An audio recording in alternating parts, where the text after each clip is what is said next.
أعوذ بالله من الشيطان الرجيم. ولما توجه تلقاء مدين قال عسى ربي أن يهديني سواء السبيل.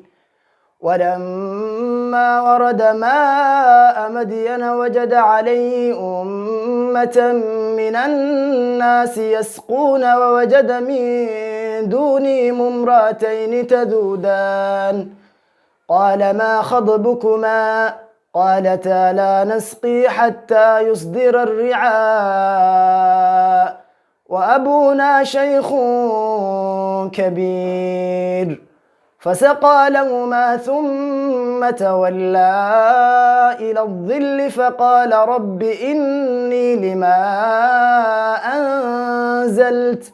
لما أنزلت إلي من خير فقير. فجاءته إحداهما تمشي على استحياء قالت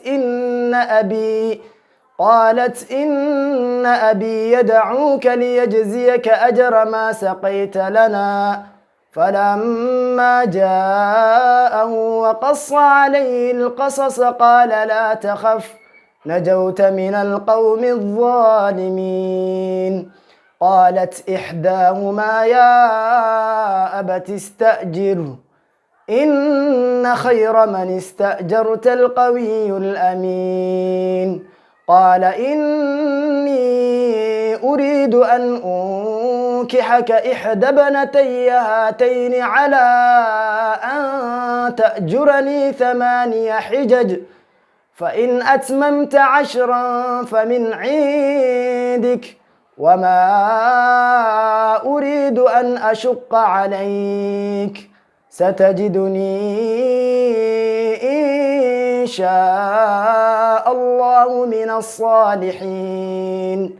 قال ذلك بيني وبينك أيما الأجلين قضيت فلا عدوان علي والله على ما نقول وكيل.